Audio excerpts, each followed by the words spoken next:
University പോയില്ലെങ്കിൽ നിങ്ങൾ ഇറക്കുന്ന കാശ് ഒരു കാര്യമില്ല. പഠിക്കാൻ പോയാൽ പഠിക്കണം. അപ്പോൾ ബ്രോ UK-ലെത്തി, പാർട്ട് ടൈം ജോബ് കിട്ടി ഒരാഴ്ചക്കുള്ളിൽ. ഇനിയിപ്പോൾ യൂണിവേഴ്സിറ്റി എത്ര ദിവസം ക്ലാസ് ഉണ്ടായിരുന്നു, യൂണിവേഴ്സിറ്റി എങ്ങനെ ഉണ്ടായിരുന്നു, റിട്ടേൺ എക്സാം ഉണ്ടായിരുന്നോ, ഇത്തരം കാര്യങ്ങൾ എങ്ങനെയാണ്? യൂണിവേഴ്സിറ്റി 3 ദിവസം ഉണ്ടാവുള്ളൂ ആഴ്ചയിൽ ക്ലാസ്. അത് എത്ര മണിക്കൂർ വെച്ച്?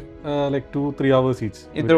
വെച്ച്. ഓക്കെ. പക്ഷെ നമ്മൾ ഈ യൂണിവേഴ്സിറ്റി നാട്ടിൽ UK-ൽ യൂണിവേഴ്സിറ്റി പോകുന്ന ആൾക്കാർക്ക് നിങ്ങൾക്ക് പറയാനുള്ളതെന്ന് വെച്ച് കഴിഞ്ഞാൽ കറക്റ്റായിട്ട് യൂണിവേഴ്സിറ്റി പോകാം. അല്ലാതെ യൂണിവേഴ്സിറ്റി പോയില്ലെങ്കിൽ മക്കളെ ഒരു കാര്യമില്ല, മനസ്സിലായി? അതിപ്പോൾ ഞാൻ വലിയ ചേട്ടനായിട്ട് എനിക്ക് വലിയ പ്രായം യൂണിവേഴ്സിറ്റി പോയില്ലെങ്കിൽ നിങ്ങൾ ഇറക്കുന്ന കാശ് ഒരു കാര്യമില്ല.